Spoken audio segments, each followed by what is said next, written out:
नमस्कार. महाराष्ट्र योजना कॉर्नरमध्ये आपल्या सर्वांचे स्वागत आहे.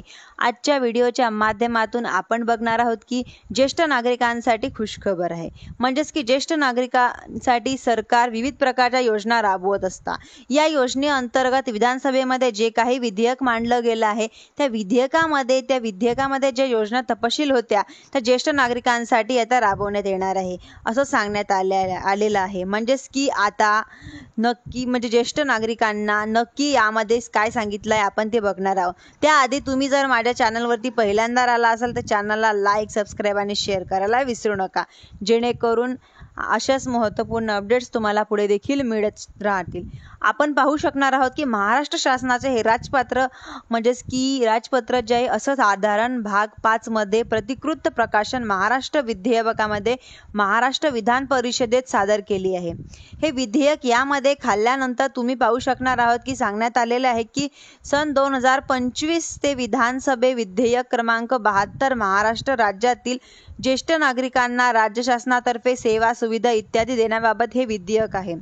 या विधेयकामध्ये महाराष्ट्र राज्यातील ज्येष्ठ नागरिकांना सेवा सुविधा इत्यादी देण्याबाबत अधिनियम 2025 असं म्हणायचं आहे. म्हणजेच की तत्काळ अंमलात येईल. यामध्ये पाहणार आहोत की आपण आपल्यानंतर ते पहिल्यांदाच व्याख्या दिलेली आहे की ज्येष्ठ नागरिकांना कोण असे इतरही असेल. ज्येष्ठ नागरिक म्हणजेच की महाराष्ट्रातील ज्या व्यक्तींचे पुरुष असेल अथवा महिला असेल जे 65 वर्षावरील त्यापेक्षा अधिक आहे अशी व्यक्ती महाराष्ट्रामध्ये ज्येष्ठ नागरिक आहे. ही गोष्ट लक्षात घ्या की जे ज्येष्ठ नागरिक आहे त्यांच्यासाठी वय 65 वर्ष आहे त्यापेक्षा अधिक आहे अशा राज्यातील ज्येष्ठ नागरिकांना राज्य शासन खालील सोयी सुविधा यावेळी देणार आहे. आपण ते आजच्या व्हिडिओच्या माध्यमातून जाणून घेणार आहोत. म्हणजेच की आता समजून घ्यायचं आहे की सगळ्यात पहिलं तर ज्येष्ठ नागरिकांना आर्थिक सहाय्य म्हणजेच की दर महिन्याला 7,000 रुपये मानधन जे आहे ते देण्यात येईल. दुसरं म्हणजेच की ज्येष्ठ नागरिकांना आजारी जर पडले तर आजारी पडल्यास 5 लाख रुपयापर्यंत शासकीय निमशासकीय रुग्णालयात मोफत आरोग्य सेवा मिळेल. 5 लाख रुपयापर्यंत शासकीय किंवा निमशासकीय रुग्णालय मोफत आरोग्य सेवा हे मिळणार आहे. तिसरं म्हणजेच की ज्यामध्ये ज्येष्ठ नागरिकांना दरवर्षी महाराष्ट्र दर्शनासाठी लक्षात ठेवा. महाराष्ट्र दर्शन म्हणजेच की फिरण्यासाठी जे काही दर्शन स्थळ आहे, जे देवाचे मंदिरं आहेत ते फिरवण्यासाठी 15,000 रुपये अनुदान जे दिलं जाणार आहे. म्हणजेच की आता देण्यात येणार आहे. ज्येष्ठ नागरिकांना वारस नसल्यास किंवा वारस सांभाळत करीत नसेल तर एका वारस सांभाळ असेल तर शासनातर्फे ज्येष्ठ नागरिकांना राहण्याची व जेवणाची इत्यादी सर्व व्यवस्था जी आहे ती करण्यात येणार आहे. ज्येष्ठ नागरिकांना विविध समस्या तक्रारीचे निवारण करण्यासाठी टोल फ्री हेल्पलाईन नंबर काढण्यात आलेला आहे.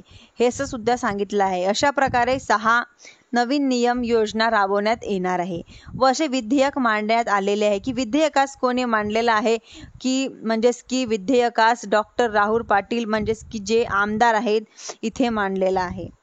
आपण बघणार आहोत की महाराष्ट्र राज्यात दिवसेदिवस ज्येष्ठ नागरिकांची संख्या वाढत आहे. ज्येष्ठ नागरिकांसाठी आर्थिक परिस्थिती हलक्याची आहे. म्हणजेच की ज्येष्ठ नागरिकांना निराधार अवस्थेत जीवन जगत आहे.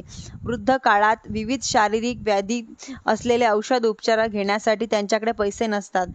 कोणी आर्थिक मदतही करत नाही. अशा परिस्थितीमध्ये 70 वर्षावरील वृद्धांसाठी केंद्र शासनाने प्रधानमंत्री आयुष्यमान वय वंदना जी काही योजना आहे ते रेल्वे म्हणजेच की तर्फे 60 वर्षावरील व त्यावरील असलेले महिला रेल्वे तिकिटात 50% व 65 वर्षावरील असलेल्या पुरुषांना 50% तिकिटामध्ये सवलत मिळणार आहे. राज्य व परिवहन महामंडळामध्ये ST ज्येष्ठ महिला व पुरुष तिकिटामध्ये 50% सवलत सुद्धा दिलेली आहे. ज्येष्ठ नागरिकांना वयाची अट आहे.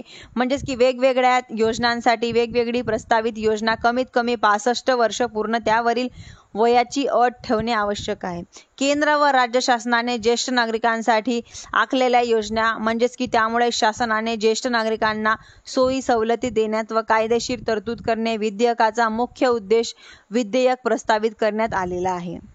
म्हणजेच की आता राज्याचा जे काही निधी आहे तो राज्याच्या निधीतून हे खर्च होण्यासाठी शक्यता आहे. त्यानंतर समजेल की अटी शर्ती येतील. मंजूर झाल्यानंतर त्या मंजुरी मिळाल्यानंतर अटी शर्ती येतील एक्स्ट्रावाल्या. त्या अटी शर्ती समजल्यानंतर GR वगैरे येईल व GR आल्यानंतर ही योजना आहे ती चालू होणार आहे. यामध्ये विधेयक आहे की जर हे योजना GR वगैरे अटी शर्ती आल्या तर ही योजना चालू होणार आहे. म्हणजेच की तुम्ही जर माझ्या चॅनलवरती पहिल्यांदा आला असाल तर चॅनलला लाईक, सबस्क्राईब आणि शेअर करायला विसरू नका. धन्यवाद.